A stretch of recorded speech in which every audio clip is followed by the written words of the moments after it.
there! Here is the moment that you've been waiting for all year, which is to start writing your research poster. Ready? Let's go! So as we begin, I wanted to just give you some important guidelines to keep in mind. What you can expect is that each week we will focus on some area of the poster to work on, and I would encourage you to keep this up because, as you know, a few times throughout the course of the semester, there will be check-in weeks where you're asked to submit your work that you've done so far. On the research poster template, I have given you instructions in brackets, and what you want to do is to make sure that you replace that so you can delete it or maybe write over it, but replace the brackets and its contents with your own writing. Another thing to keep in mind is that you will want to, as much as possible, use APA 7th style throughout, so that you can demonstrate how well you've mastered APA 7th style by the end of the semester. I would also encourage you to run spell and grammar checks so that you are not leaving any careless errors in there. So today, we're going to start working on the introduction. And so let's take a look at our poster template and see what that's all about. So in all, here's our poster template, and you can see that there are things in brackets that you should replace wholesale with information. And today, our focus is on introduction in the upper left-hand corner, and so we'll be writing that. And then also, whatever you cite into introduction, you will want to make sure to plug into the references section as well using APA style.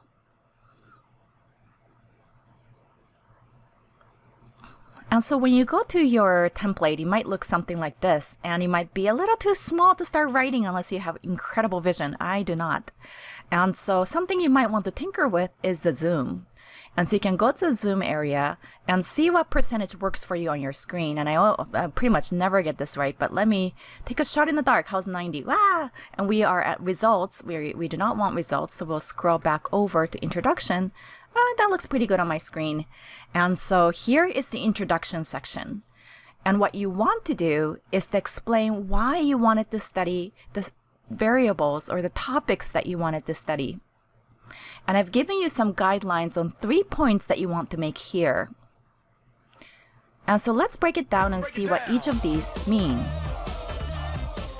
And so coming back to this other screen, the first point that you wanted to make is what is the significance or importance of your dependent variable?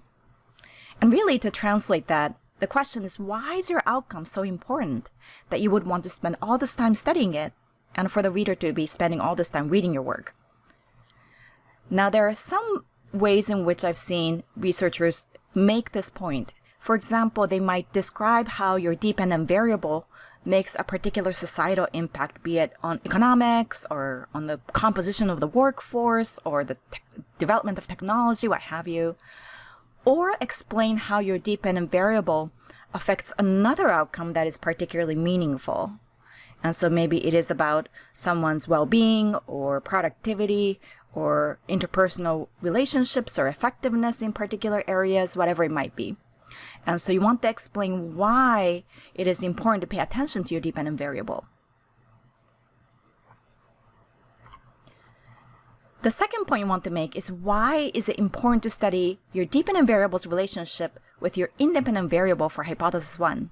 And so by now you will have chosen another variable to study that is linked to your dependent variable for hypothesis 1.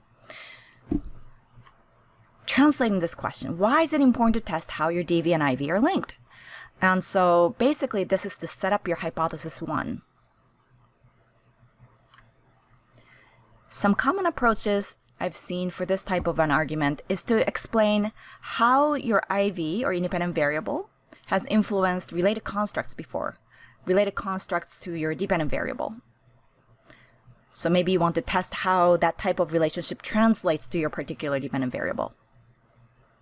Or maybe you identify a gap in the literature about the link between your IV and your DV. Or maybe you're wondering whether by understanding the relationship between your IV and DV, you're identifying a potential point of intervention. So these are a few ideas on how you might set up hypothesis 1 and explain why it's important to examine the link between your IV and DV. And then finally, this is to set up your second hypothesis, which uses a repeated measures design. why it is important to study your DVs change over time. And so to translate that, why is it important to see how your dependent variable changes across the semester? And so we currently have plans to have 3 measurement occasions measured across time. And so why do we want to examine your dependent variables change across those 3 measurement occasions or time points? Some ways to set this up: you might explain why understanding changes in your DV is useful. Or again, identify a gap in the literature. Maybe we just don't know how DV changes over time. There hasn't been enough research done on it, for example. Or maybe there are issues related to change over time that has not been clarified in the literature. Or maybe you're curious about how or why your dependent variable changes over time, and so explain what you understand from the literature that makes you curious about studying your dependent variables change over time.